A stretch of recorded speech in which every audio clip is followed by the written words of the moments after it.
Can we go live? Yeah. We're 6. Yes. Okay. All right. I now call to order the Leander Independent School District Board of Trustees, March 19th, 2020 emergency meeting. Trish Bodie, Here. Aaron Johnson, Here. Grace Barber Jordan, Here. Gloria Gonzalez Dolecchia, Here. Alexis Grimes, Here. Jim McKay, Here. Pamela Wagner. Here. The quorum of members being will now begin. We are meeting this evening under the authority of the Texas Government Code, Section 551.045, and authority of the Governor's Office via video conference to advance the public health goal of limiting face-to-face meetings to slow the spread of the coronavirus, COVID-19, and to take action on the district's COVID-19 action plan. First, I'd like to thank our administration and technology staff for making this possible, for the board to conduct our meeting in this manner, and to our governor for providing avenues for local government to maintain critical functions. I would also like to issue my heartfelt thanks to our Leander ISD community, staff, parents, and students as we work through new processes together. We are better together. We're in uncharted and in some ways untested waters, but we'll keep moving forward.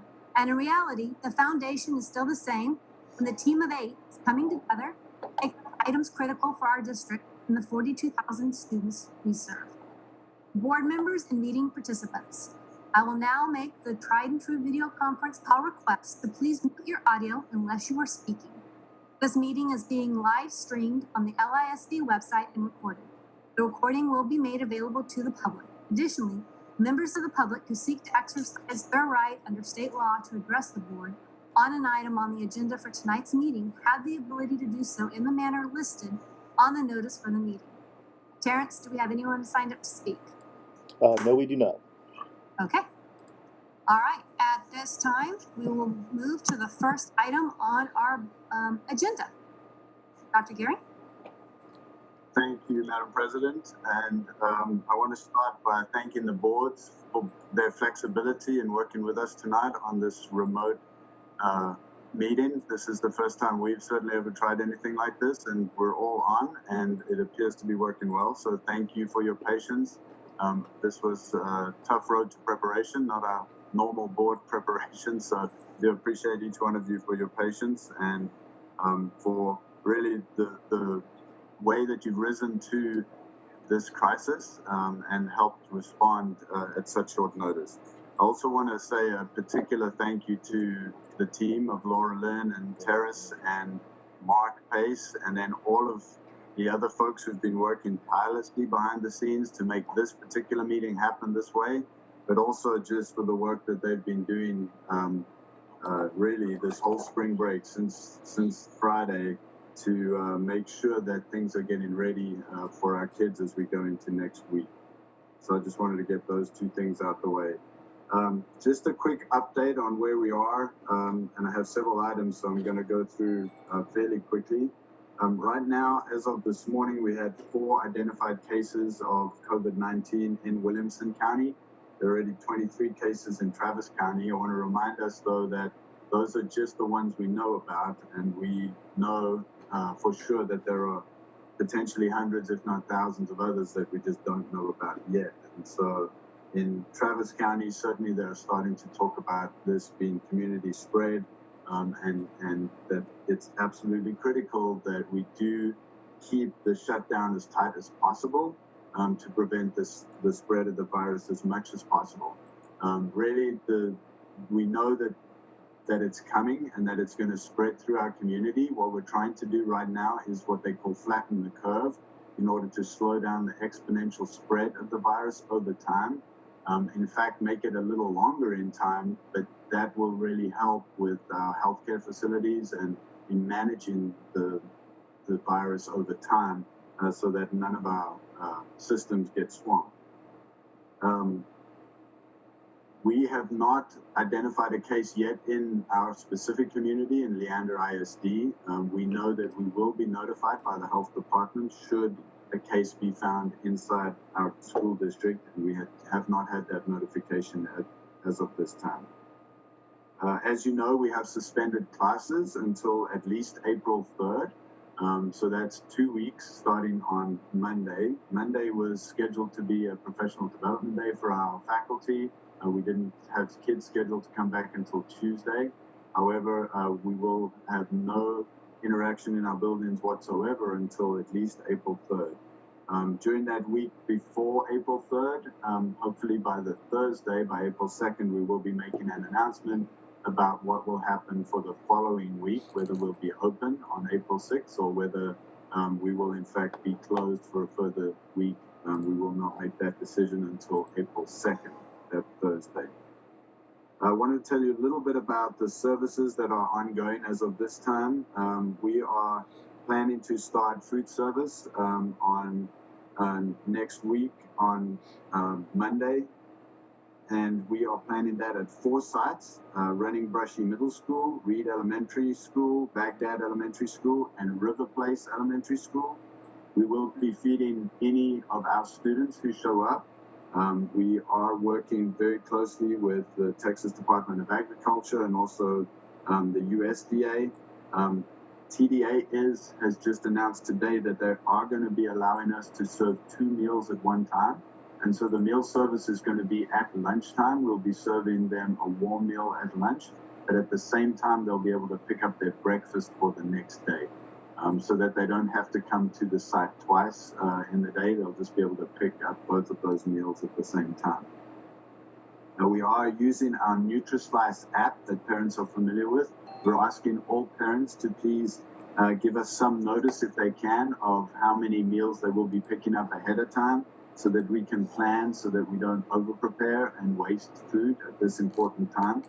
So we're asking parents to please notify us in the app in NutriSlice of how many meals they'll be picking up.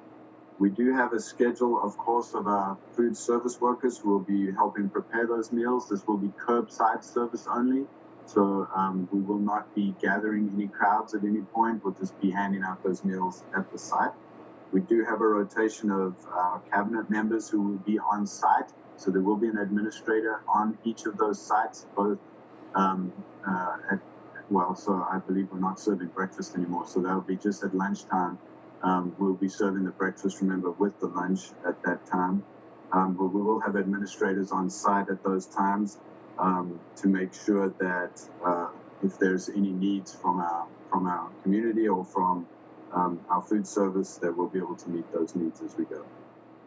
Our nurses, we are providing some assistance to both the YMCA. The Twin Lakes YMCA will be running a daycare center for emergency workers and for Williamson County workers. And we will be providing food service to feed those children at that site. We will also be providing a couple of nurses on the first few mornings of that to give assurance to parents that their children are going to be safe at that site. That will likely last through Wednesday of next week. And then Williamson County, Judge Grabel has asked us to provide as many, but up to 15 nurses if we can, to assist with the call center that they have to answer questions for Williamson County residents. And so our nurses will be assisting with that as well on a voluntary basis. But we are taking every precaution to make sure that our child nutrition service workers and our nurses and anybody else who's out in the public are safe and keeping to the rules that we have about 6 feet of separation, about washing hands and making sure that they're being precautious so as to not spread the virus. We have a great instructional plan that's starting to take shape. We are meeting virtually with all of our instructional folks, principals, assistant principals, and our instructional folks and teachers on Monday and Tuesday of next week.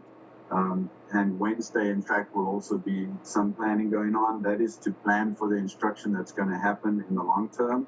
Then starting on Wednesday, teachers will be reaching out to their students to make initial contact, and make sure that they know what the plans are as we go forward.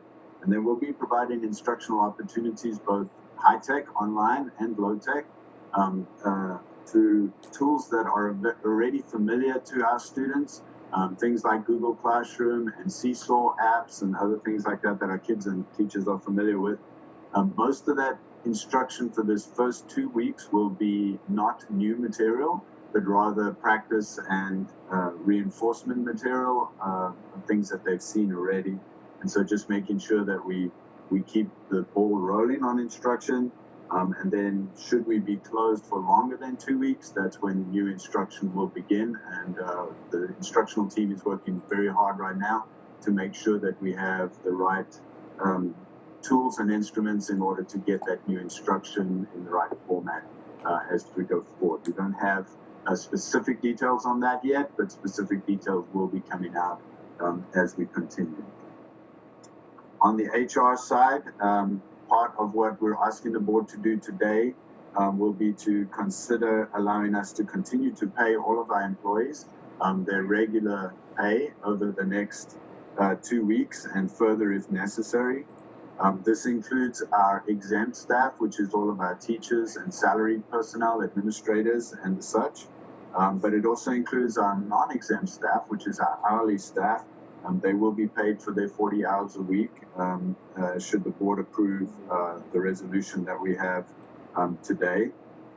This also includes, in some select cases for non-exempt staff, that is our hourly staff, if the supervisors are specifically asking them to do some extra duty or to show up to work, for instance, our child nutrition workers who are working are going to get paid what we call premium pay.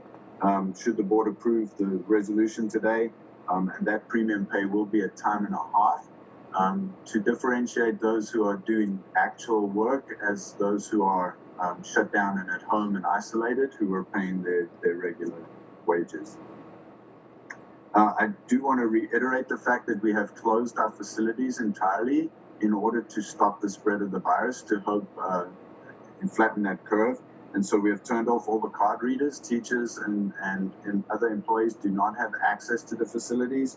The only access we're granting is to those that we require to be there for some safety reason, or for instance, to prepare the meals for our children at those 4 sites. On the communication side, we are sending out daily communications this week during spring break. We'll let you know how often those communications will come out starting next week. More than likely, those will be every other day, perhaps Monday, Wednesday, Friday, but we'll be letting you know exactly when those communications will be coming out to the public.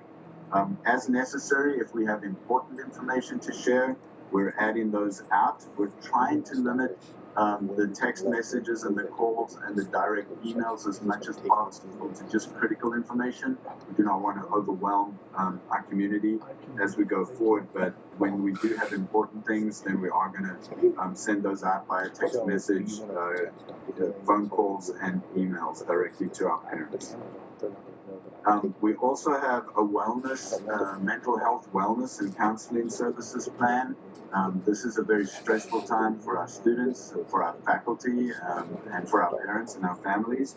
And so Steve has put together an outstanding package of resources for all of our stakeholders to tap into in this very difficult time. We'd like to remind everybody that this is a very unique opportunity that we have as families to reconnect to each other and to spend quality time together. And we're strongly encouraging, all of our families to do that. I know this is a stressful time, but we'd like you to also look at the bright side of this a little bit. And we have been given somewhat the gift of time together that was not necessarily planned for. And so we ask you to take advantage of that time and really reconnect with your family and make sure that you're supporting each other and helping each other through this very difficult, stressful time. We do have a number of external services as well that we are continuing to plan for and trying to get out as much as possible. I just mentioned a few of those here, but just know and understand that we're running into changes every hour of every day. And so as we discover more needs, and as we discover more ways to serve those needs, we're going to continue to try to meet our students and our families where they are and give them every assistance that we can. So our backpack programs that provide meals to those in need are going to continue as much as we possibly can, and we'll be communicating directly with those families who are already part of those programs to make sure that they have access to the resources that they need. And we'll try to see if there's any further need that we can connect people to those backpack programs as much as possible. We have 2 of our internet providers in the community who have stepped up and are providing free internet service for first-time users to their services, and so we're posting those on the information and the community communications that we're sending out. Leaf is doing a book drive right now, and we're going to be trying to get some of those resources to the 4 sites where we are providing food service. We'll be communicating if there are folks who would like to, do curbside book drive pickup. We'll be able to provide some of those services. We're also working closely with the PTA Clothes Closet to make sure that if any of those needs are out there, that we're trying to meet the needs of our community as much as possible. Again, these are just some of the things that are going on right now. News is constantly shifting. We are on conference calls on a pretty much daily basis with the Commissioner of Education and TEA, and also local area superintendents of other school districts in Central Texas, trying to make sure that we stay on top of latest developments, that we keep our community and our children as safe as possible. But these are very unique times and things are changing very quickly. We will try to keep you as up to date as possible in our communications. But we know that there will be some needs that we will miss. We ask you to try to let us know if you can, if we're missing something, and we will do our very best to step up to the plate for those needs. Thank you, President Bodie. Board members, right now I'm going to ask if y'all have any questions, and we're just going to look at each other's mics. If somebody turns on one, you turn it off. We'll just try to test this as we go along. So, board members, are there any other questions for Dr. Gearing?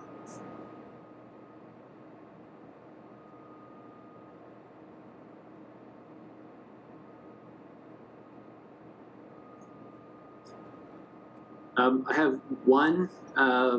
As I looked and listened at more of the data and more of the, I'll say projections for the duration of these circumstances, it seems that we could be doing these kinds of things for a little while. I know it's a bit of work in progress. I would like to understand a little bit more about instructional plans beyond the 2 weeks, particularly for, I think we talked about this in our last board meeting, but particularly for students in younger grades where the technology will serve some limited purposes, but certainly won't replace a classroom teacher in a classroom community. Yes, absolutely. We do have obviously plans for the next 2 weeks. Knowing that this may stretch on after that, our team is working really hard to try to make sure that we meet the needs of those younger students. I really cannot share details with you at this time of what that might look like, but they're working diligently to try to develop both, the high-tech, the online solutions, but as well as some low-tech solutions to try to address those needs. That is certainly going to be a challenge for us. I will not, say that that's going to be easy at all. We are also working really hard on how we're going to help our special needs children at this time. So we continue to work directly with those families involved to make sure that we hold any art meetings that are necessary, that we determine how we're going to serve their students on an individual basis. And so the team is working really hard behind the scenes to make those things happen. We're just not ready at this time to share details.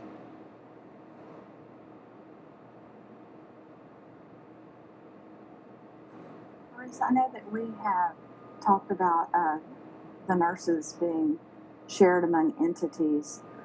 Will there be a memorandum of understanding or something set up to clearly define those parameters? So that's a great question. We do have an existing MOU with Williamson County for similar things. We're reviewing that right now to see what changes need to be made to it. to ensure that we're covered on a legal basis. With the nurses that are going to be working at the Y, are they going to be meeting the requirements of having smaller groups of children and separation? I just want to make sure our nurses are safe. I'm glad to hear that the other nurses, it'll be a call center situation. Yes, ma'am. So it'll be just one nurse really greeting the parents at the door, not really involved with the children per se. It's really more for the comfort of the parents, knowing that the nurse can answer any questions that they might have. They will be exercising all the precautions that are in place for distancing, social distancing, and all of those things. Thank you. And it is just voluntary, right? Correct. Yes, we are asking for volunteers to serve. However, if they do, our nurses are exempt employees, so we're paying them anyway, but it will be on a voluntary basis. I think you guys have done an exemplary Herculean task of getting all this information out. Lots of compliments to the PR department. I think it's obvious we're more than just an educational institution. I believe it's really shown what community schools do. So it puts us in a really great light of the community, understanding that what we do is so much deeper than what they probably think. And for all the staff that's just worked all this through spring break and is going to really be working hard for the next many weeks, really just thank you. There's really not enough words to say how I feel about you guys doing all that. Thank you, Pam. We really appreciate that, and we'll pass that on to all of those who are not on this call right now. I just had one question about if students walk up to pick up meals. Do we have a plan in place for that, or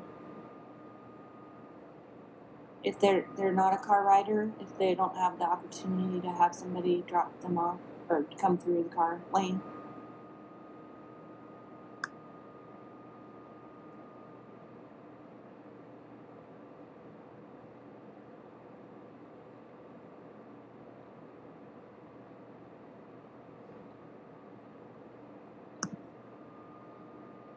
Bruce, did you hear Alexis's question?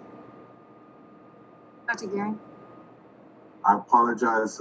She froze up on me for a minute, so I did not hear the question. Could you please repeat that, Alexis? My question was, do we have a plan in place for those students that cannot be drive-through lane for pickup meals time? If they walk up, do we have a plan?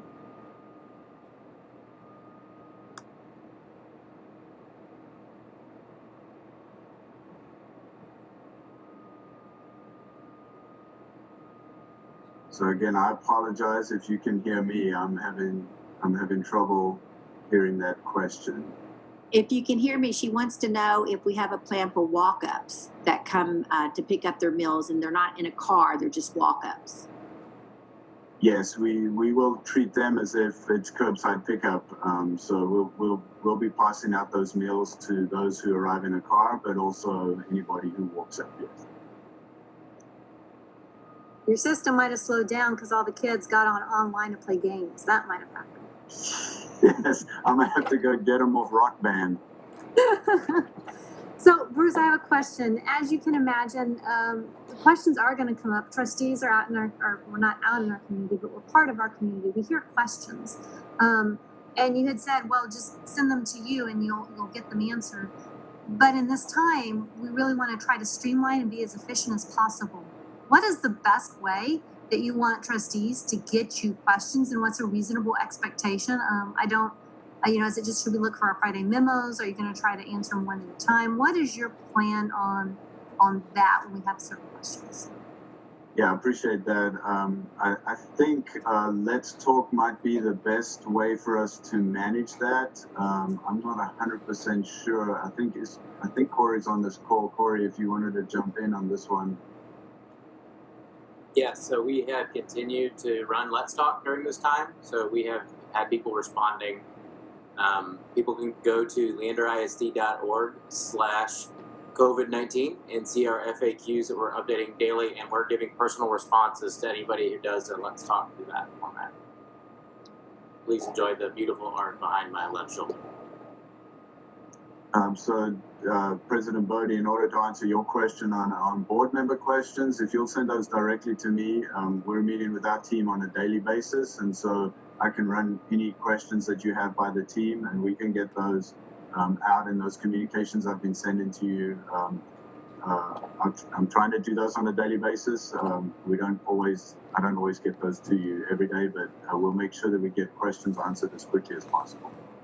The communications have been very helpful, but is there any specific time, or just let us know as we go along if the board members can streamline their questions, if there's a specific time of day, or you need to kind of change the practice, just let us know so we can help adapt to the ever-changing situation.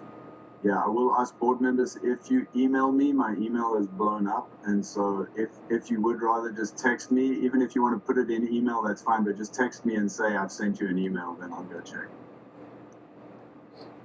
All right. Board members, if you have no other questions about this, we will move on to our next agenda item. Dr. Gehring, do you want to go ahead and lead the discussion on that? Yes, thank you, President Bodie, once more. We are presenting you with a resolution today that delegates authority to the superintendent to get some critical items taken care of in case we cannot have a board meeting like this or a regular board meeting. And so hopefully you've all seen the final resolution. Several whereases in there that just outline the fact that we are in crisis, that a state of emergency has been declared even at the national level, and then comes down to it is therefore resolved, and then there are 9 items on here that we're asking for you to consider. I do want to point out that in that it is therefore resolved paragraph, it points out that we will try to do either a regularly scheduled or an emergency board meeting like this remotely in order to get any of these things done. So really this is just for emergency situations where I cannot get a quorum of the board together and we absolutely have to get either a waiver submitted or some purchasing done or something like that. This does allow us to go ahead and pay all of our employees even though we have suspended classes and normal operations. And I think that's critically important to us as we go forward. Even if we're closed for a longer period of time, we want to make sure that we keep the morale and the safety and the well-being of all of our faculty intact. Even if we get through this, we certainly know that we have to plan for a great school year next year, and so we want to make sure that we're maintaining as much of that as possible. And so that's what the first item does, is allows the superintendent to act under policy DEA local to make determinations about the purpose and parameters of payments to employees. The second item is regarding the compensation of both exempt and non-exempt employees, specifically addressing the premium wage pay, which I described earlier for non-exempt employees, but only in the cases where we're asking those employees to do specific duties.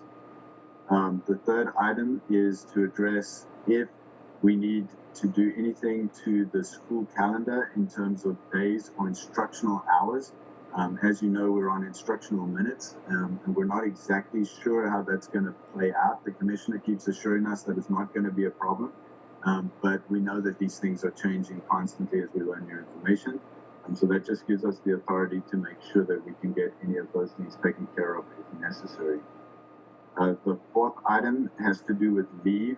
We do not anticipate that we'll have to deal with this while we have normal suspension of classes because that's been taken care of with the pay resolution above. But in case we do open school again and we do have any employees who may have to stay home because of COVID-19 or some complication related to that, that if they're out of leave, that we can grant them some compensation, not compensation, but some remediation for that in order to get them the leave that they need. Number 5 is about seeking any necessary waivers from TEA in case we have to do that. Number 6 is if we have to declare a catastrophe specifically regarding the Texas Public Information Act. Number 7 is about procurement and executing contracts for goods and services, if necessary, to continue the operation of the district and our school facilities. Number 8 is really a catch-all for anything we haven't thought of in case immediate action is needed, and we just haven't thought about it. And then number 9 goes to crisis communication. So we are looking at some additional tools to help us to communicate more effectively during this time, especially with our teachers having to do online instruction. And so we're looking at some additional tools, and then also hopefully contracting with some experts who are specialists in crisis communication specifically, to make sure that we continue to provide great service to our community in terms of keeping them up to date with the information. So that is what is in the resolution. I'm happy to try to answer any questions that you might have. I believe we have Holly and Sean Swisher online too, and so they'll be able to answer any legal questions that you might have. Board members, the plan is to have the discussion now and ask questions that you might have. When we feel comfortable enough and somebody's ready to make a motion, if they get to that point, I've been told we need to do a roll call vote. If Corinne is available, if she would call each person's name. If she's not, then I can do that. But Corinne, are you there? Will you be able to do that when we get to that point? Yes, I Okay. So when we get to that point, she's going to call each person's name for an aye or a nay. That way we have that on record. At this time, are there any questions?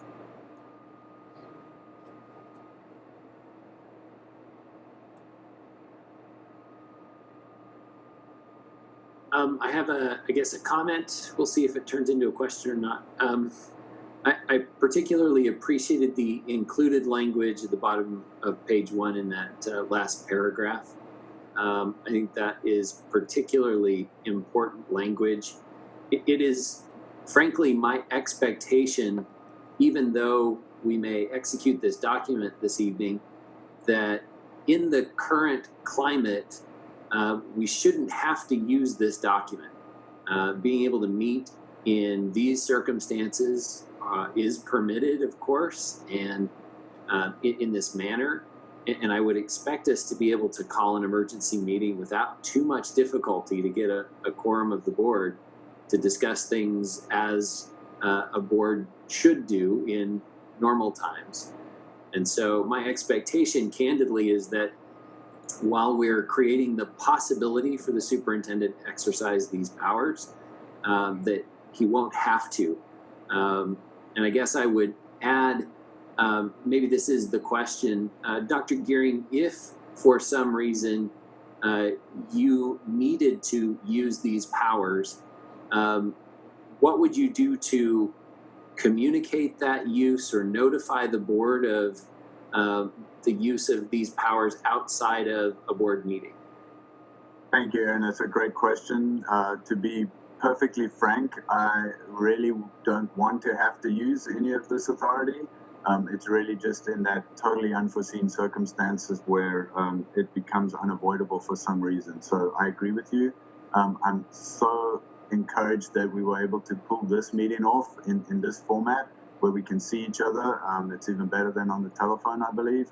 And so if at all possible, we're certainly going to be calling either a regular scheduled board meeting or an emergency meeting like this in order to accomplish any of these tasks. I would feel much better if we did that. If it becomes absolutely necessary, I assure you that I will communicate with board members immediately what the situation is and the position we find ourselves in and what decision I'm having to make. And hopefully prior to making the decision, but should I have to make an immediate decision, then as close after that as possible. That's great. Thank you. One other clarifying question related to item number 1 on page 2. I'd shared this with you earlier today. I mean, we're all moving quickly. As I reread this later, I think my concerns were largely allayed or resolved. But just to clarify, the request here really relates, if we look at DEA local really relates to that last paragraph of that policy. Is that correct? The pay during closing paragraph of that policy, not necessarily to that policy section in its entirety? Correct. Yeah, this really has to do with making sure that we have the ability to continue to pay our employees even though they're not reporting physically for work in a school facility.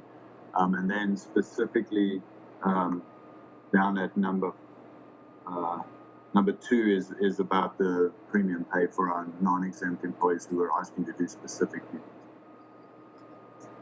But premium pay is not included under DEA local, is it? It is not in our policy. Our policy, though, is vague enough to allow for us to do that via resolution. That's why we're doing this part of the resolution. And that is why this resolution is important to approve today, even though we might not exercise any of the other portions of it, just alone for that pay piece. Okay. Okay, I think with that explanation, so long as number 1 is contained or reserved to that last paragraph, I think that's fine. One of the reasons for that clarification is there are other parts of DEA local that address, for instance, superintendent compensation. And while I would never expect Dr. Gearing to use these powers to give himself a raise without board approval, it would also, in my opinion, be inappropriate for us to indirectly give him that authority.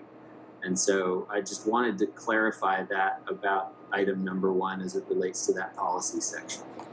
Thank you. My understanding is that this is just to allow us to continue to pay people the way that they're being paid currently, as if they were working in normal circumstances.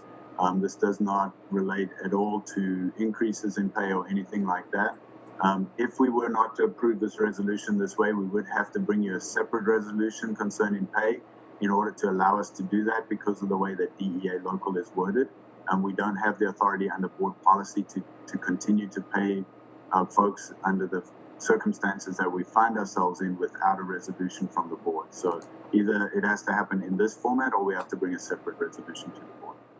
Yep, I appreciate that. With those explanations, clarifications, I'm content with the language in the resolution.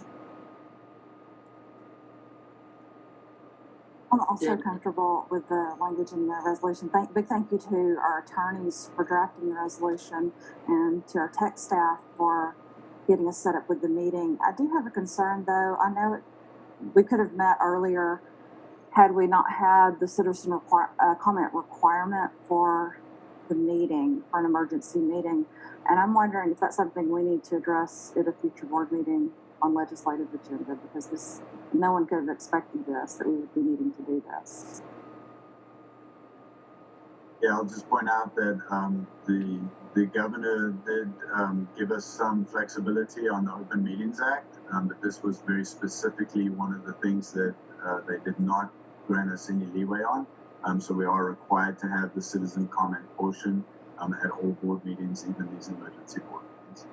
That's part of the reason that we're on Zoom today, actually, which is a good thing, I think. We were going to do this via telephone. That required us to have a toll-free line for citizens to call into, which we did not have set up in the district, and was going to take us a little while to get to that toll-free line in place. So tech shifted and pivoted and got us on the Zoom call, which I feel like is a much better circumstance. So in some sense, it had a great outcome. But thank you for that. I have a question for Elaine, and it revolves around obviously there's going to be some additional costs associated with premium pay and some of these other things that we're trying to initiate to make sure that our employees are paid and the kiddos are fed and all of the things that go with that. Elaine, how does that impact our budget? Where will any of these additional funds come from? What is the plan for tracking these so that at the end of this, we know what our net loss or extra expenditures that we didn't account for total? I'm going to address your second question first. in regards to the tracking of expenses. We are looking at setting up either a separate fund or a portion of the account code to track these. There is also a spreadsheet circulating from the Emergency Management Center to track related costs. So we'll be doing one or both of those methods for potential reimbursement down the line. As far as it right now, I'm too concerned. We were projecting to have a surplus for the year, partly due to budget savings and partly due to the change in the fiscal year. So if the closure is 2 weeks, I don't anticipate a huge increase in costs that would require a budget amendment. If the closure goes beyond the 2 weeks, then that's another story. And so we would be monitoring what those costs look like and determining whether or not we need to bring a budget amendment to the board to allocate more funds. Right now, that's not a concern. We're very closely trying to identify any additional instructional tools that are needed to pull off instruction online, as well as communication tools to keep essential services going.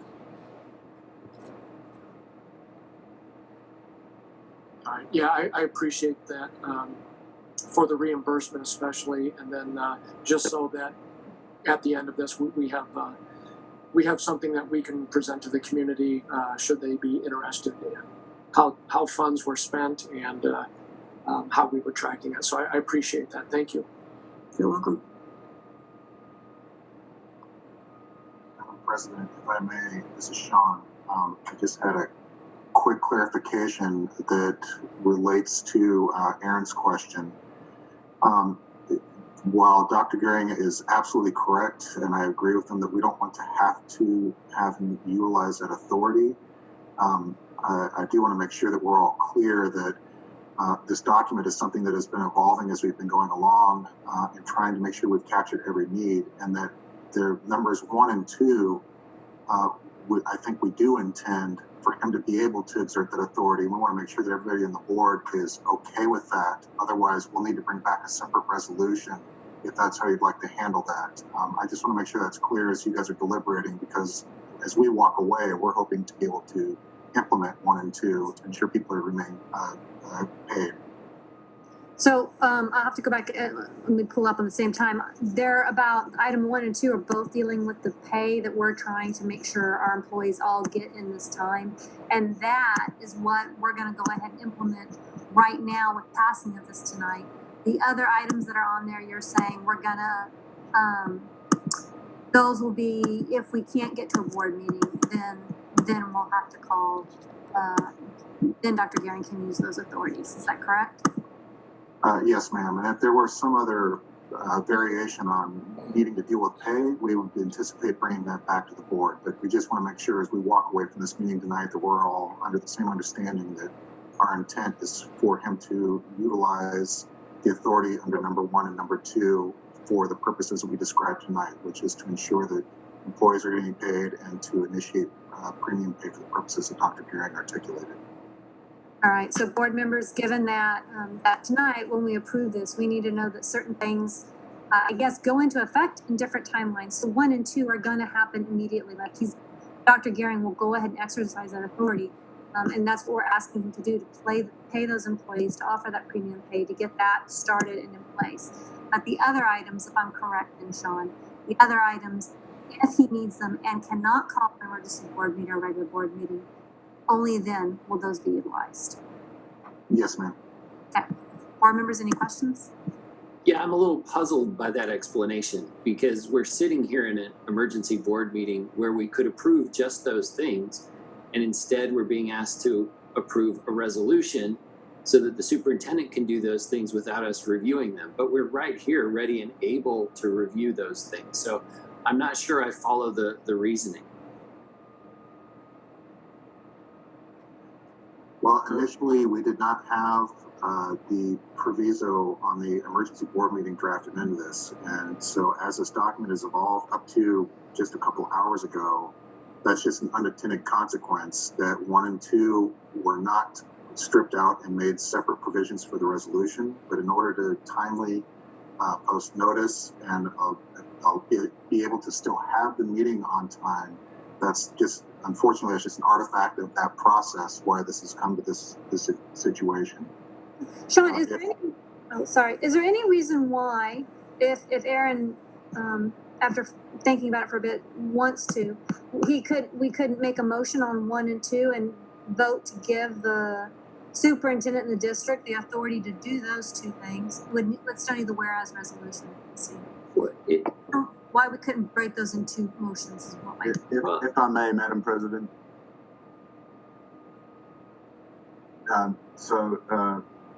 Items 1 and 2 regarding the pay. If we brought a separate resolution, Aaron, I don't think they'd say anything different from what they say in 1 and 2. So you are authorizing us tonight to pay employees as if they were coming to work like normal, even though we've suspended normal operations in the district. We could have brought you just separate resolutions to do those two things, but considering the uncertain times that we're in, we're adding items 3 through 9 down here in order to make sure that the district can operate should we not be able to call an emergency or a regular scheduled board meeting in that time.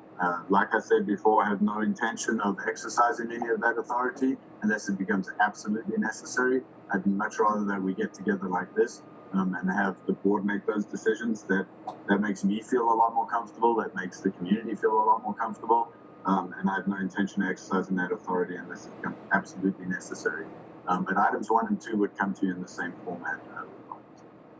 So, Dr. Gehring, just to reiterate for the board, then it sounds to me like the resolution we're going to have in front of us is the resolution we have. And when we approve this tonight, we are doing it with the understanding, because we're here as a board meeting, we're able to have this discussion. We have the understanding that 1 and 2 will be acted on immediately. If we have any questions about that immediate action, we can ask Elaine. She's with us tonight. Or Dr. Gehring, any other questions we may have about that. And then, as Dr. Gehring said, the rest of the items, if he needs them, he will try to get a board meeting first. That's going to be his first avenue, but otherwise, he has that ability. The resolution, it sounds like, at this point, is really just making sure we don't have unnecessary hurdles to be able to keep our district operating at this time. Did I sum that up correct, Dr. Gehring? Yes, ma'am. Thank you. And we do have Carrie Lynn on as well, who can also address the pay issue if you would like more details.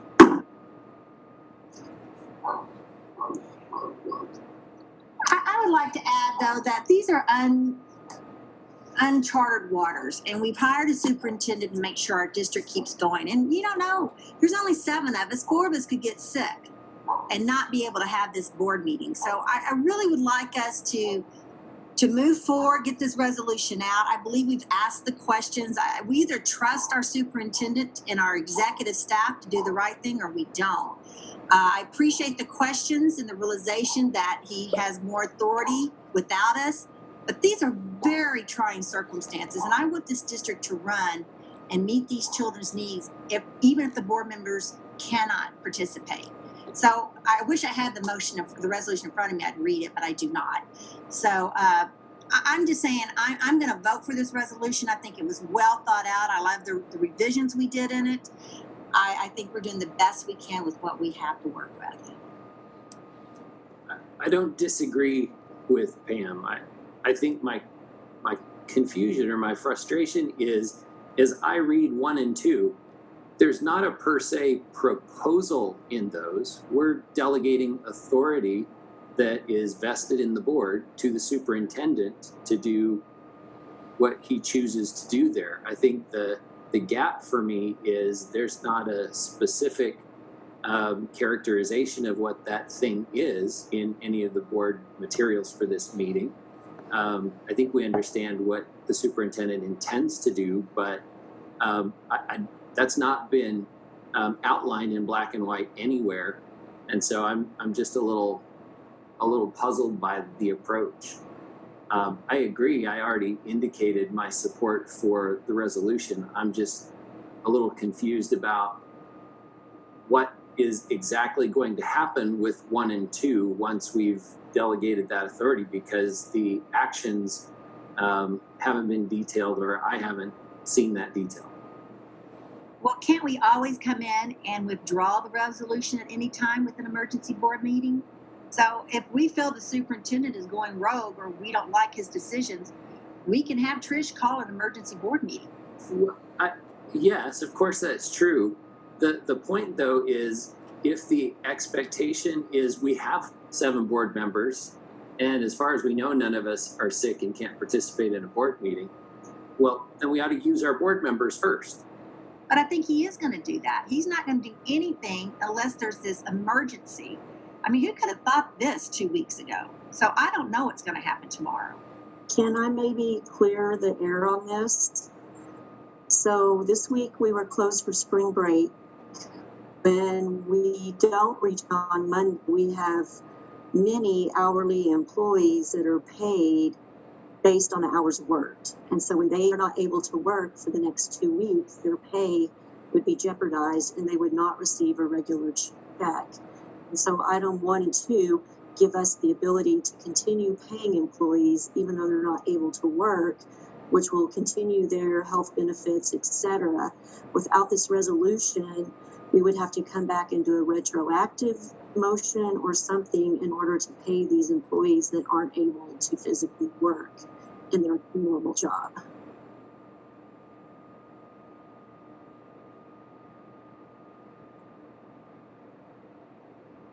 The board members' permission. Oh, Jim, did you have something?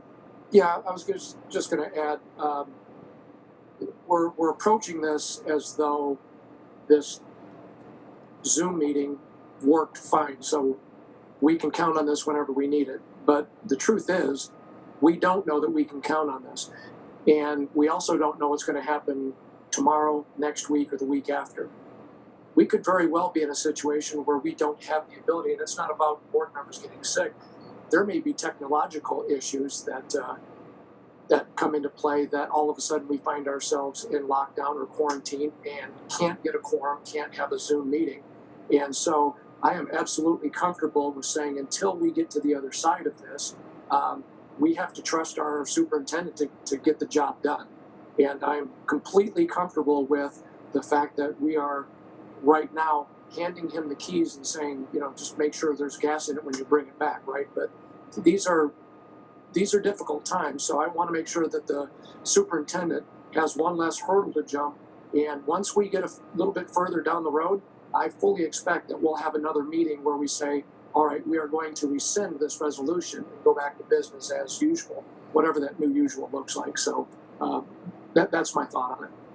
Well said, Jim. Does that mean that we don't need to have a board meeting next week? Does that mean we don't need to have any more board meetings? I'm not sure what the logical conclusion is to the notion that we're giving the superintendent all these powers so we don't need to be present until we decide to take them away.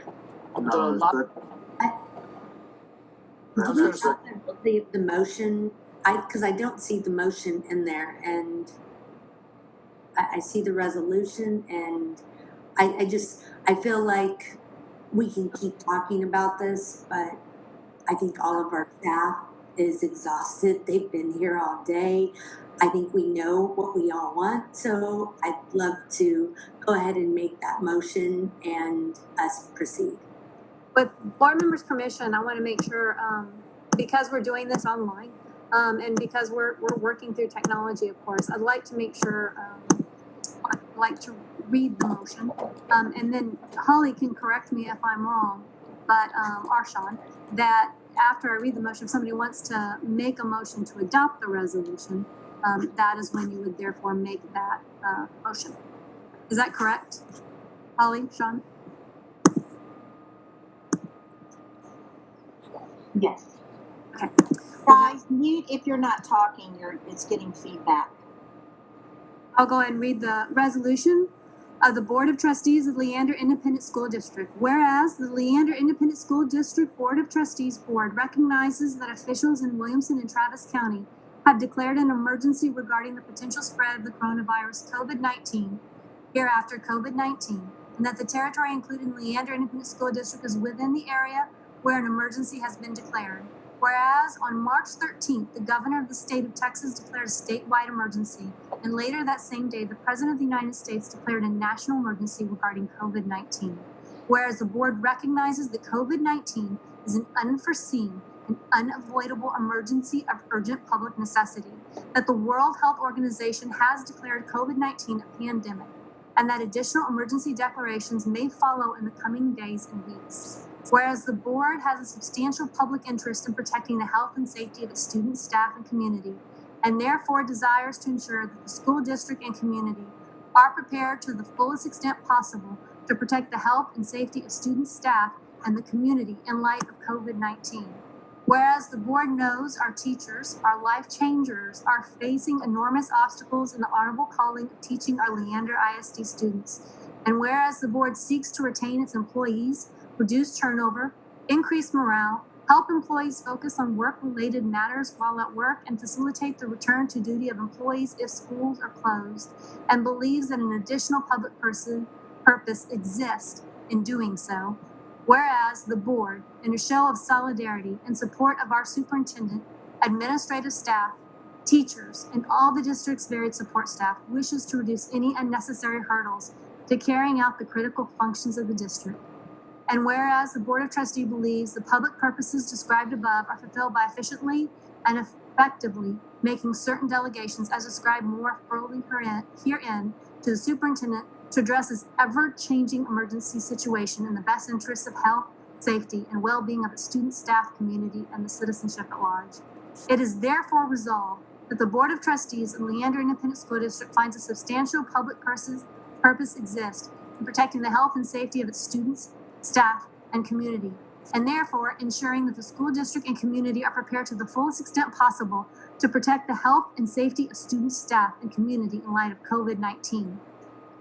In furtherance of the public purpose so stated in this resolution, and in the event that a regularly scheduled or emergency board meeting cannot be held, and with prompt notification to the Board of Trustees, the Board of Trustees of Leander Independent School District makes the following delegations to superintendent in order to efficiently and effectively prepare the school district in response to the declarations of the emergency announced by the Williamson County, Travis County, and the state of Texas, as well as in preparation for potential declaration of emergency by other local, state, and our national and international officials. Number 1, the authority to act in the place of the board under board policy DEA local, and thus make all decisions regarding payment of employees during an emergency closure to implement the provisions of board policy DEA local, and to make determinations regarding the purpose and parameters of any such payments. 2, the authority to make decisions regarding the compensation of exempt and non-exempt employees during an emergency closure, including premium wage pay to certain non-exempt employees, and to implement those decisions. 3, the authority to alter the Leander ISD 2019-2020 school calendar by changing and/or adding school instructional hours and work school days as necessitated by emergency closure or related concern. The authority to create guidelines and make determination regarding absences, leave time, leave days, and compensation of any employee who is quarantined as a result of COVID-19 and/or who tests positive for COVID-19, who presents appropriate medical documentation regarding themselves and our immediate family member in the sole discretion of the superintendent, our designees, in compliance with Texas and federal law. The authority to seek any necessary waivers from the Texas Education Agency without further action of the Board of Trustees regarding missed instructional days, low attendance, or any matter related to emergency closure as part of this resolution. The authority to declare a catastrophe and take all actions as appropriate in accordance with the Texas Government Code Section 552.233 regarding temporary suspension of the Texas Public Information Act. The authority to procure, negotiate, and execute contracts for goods and services that are necessary to mitigate, prevent, restore, and repair damage caused to Leander ISD equipment, personal property, and facilities, are to protect the safety of Leander Independent School District students and staff, given the emergency of COVID-19 and its potential spread constitutes an unforeseen emergency matter of urgent public necessity, and the delays posed by competitive procurement of contracts necessary to restore, replace, and/or repair equipment, personal property, and/or school facilities will prevent or substantially impair the conduct of classes or other essential school district activities.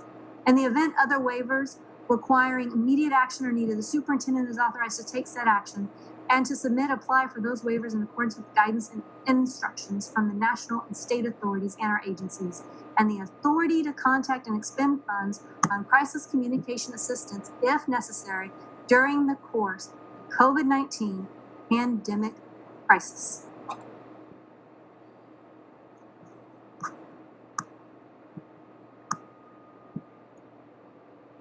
Do you need a so moved? I need a motion to approve. I move the motion to approve the resolution as read. I'll second. I have a motion from Pam Wagner, second from Jim McKay. Is there any further discussion? I did want to make sure as I was reading this, it's always good to read through it. Holly or Sean, I do see there's a temporary suspension of the Texas Public Information Act on number 6. Explain to me exactly what that means. That's primarily related to timelines that we face under the Public Information Act. Hopefully we don't have to invoke that, but right now with people not being able to get into buildings, it's possible that we would have to look at something like that if we can't actually access physical records to the degree that they're not already digitized. Again, we hope we don't have to do that, but it's there for just in case. All right. And Dr. Gehring, you'll make sure if any of these are enacted that you weren't able to call a board meeting, you'll let us know. Yes, ma'am, immediately, if not prior to the decision. Board members, if there's no further discussion, we'll need to do a roll call vote. Is there any other discussion? Okay. Corinne, you're up. Trish Bodie, Aye. Aaron Johnson, Aye. Grace Barber Jordan, Aye.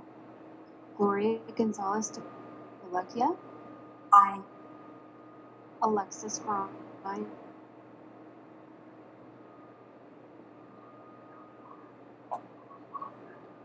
Alexis Grimes, Aye.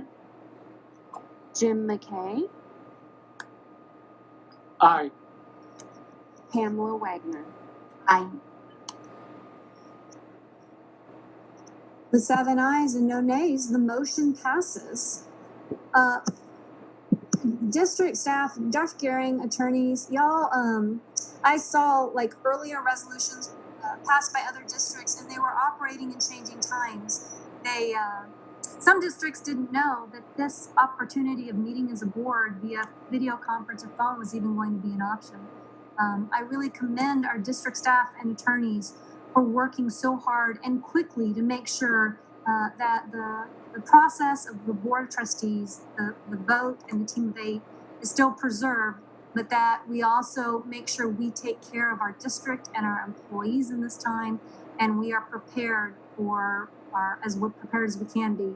At least we're addressing a crisis situation. So thank you all very much for the work and the time that you spent on making sure that language was proper and was deliberate. Y'all deliberately thought about this and deliberated a good deal of time, and I appreciate that immensely.